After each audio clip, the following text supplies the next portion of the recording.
নমস্কাৰ সমূহ অসমবাসী ৰাইজলৈ মোৰ বিহুৰ উলগ যাচিলোঁ শেহতীয়াকৈ হ'লো আৰু আপোনালোকে সকলোৱে গম পাইছে যে আগন্তুক পঞ্চায়ত ইলেকশ্যন আহি চমু চাপিছেহি আৰু তাৰে এগৰাকী মই প্ৰাৰ্থী হিচাপে আপোনালোকৰ আগত উপস্থিত হৈছোঁ।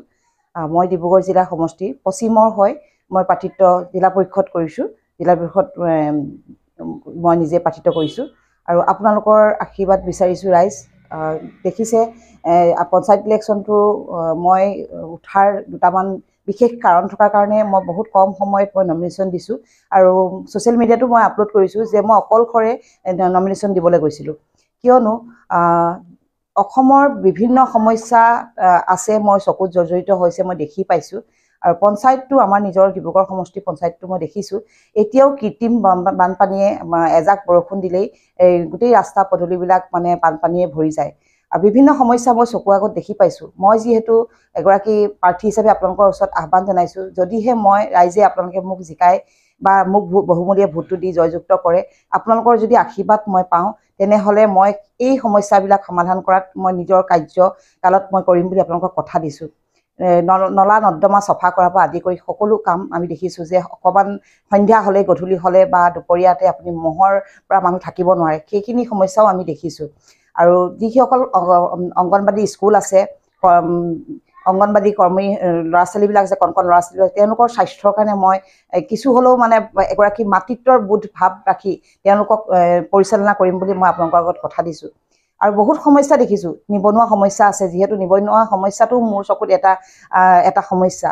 নিবনুৱা সমস্যাটো মই সমাধান কৰিব পাৰিম নে নোৱাৰিম সেইখিনি মই নাজানো, কিন্তু মই তাৰ হৈ মাত মাতিম, তাৰ হৈ মই কাম কৰিম, সেইটো আপোনালোকৰ আগত মই শপত গ্ৰহণ কৰিছোঁ। আৰু আপোনালোকৰ আগত ঢেৰ সমস্যা আছে, তাৰ মাজত মই দুটামান সমস্যা দিছোঁ, যেনেকৈ আপোনাৰ স্কুলৰ ল'ৰা ছোৱালীক সৰু সৰু ল'ৰা ছোৱালীক শিক্ষাৰ ব্যৱস্থাটো যাতে মানদণ্ডটো যদি উন্নত কৰিব পাৰোঁ, তেওঁলোকৰ শিক্ষাৰ ব্যৱস্থাটো যাতে গভৰ্ণমেণ্ট স্কুলখনতে তেওঁলোকে ভাল শিক্ষা পাব পাৰে। যিহেতু আমাৰ দিল্লীৰ যিখন আমাৰ কেন্দ্ৰীয় যিখন আমাৰ মানে চৰকাৰৰ যোগেদি আমাৰ চৰকাৰ তাত আছিলে, এতিয়া বৰ্তমান নাই বাৰু, দিল্লী যেনেকৈ আমাৰ পৰিচালনা কৰিছিলে সেইধৰণে অসমতো যাতে মই সেই প্ৰস্তাৱখিনি আপোনালোকৰ আগত দাঙি ধৰিব পাৰোঁ, কাম কৰিব পাৰোঁ, তাৰ আগত মই চকু ৰাখিম।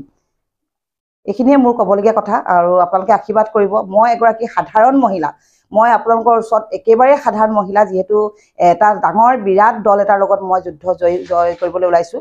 এই জয় মোৰ নহয়, আপোনালোকৰ হয়। আশীৰ্বাদ আপোনালোকে প্ৰদান কৰিব লাগিব ৰাইজ। মই একেবাৰে সাধাৰণ মহিলা, এগৰাকী ক্ষুদ্ৰ ব্যৱসায় কৰি মই দোকান চলাই ঘৰ পোহপাল দি আছোঁ।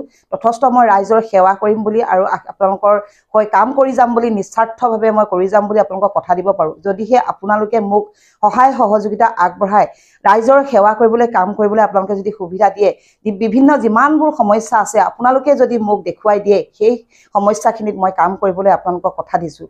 এইখিনিয়ে মই আপোনালোকক আজি মোৰ এই মিডিয়াৰ যোগেদি প্ৰচাৰ কৰিছোঁ। আগন্তুক পঞ্চায়তৰ ইলেকশ্যন 2 তাৰিখে পাইছেহি।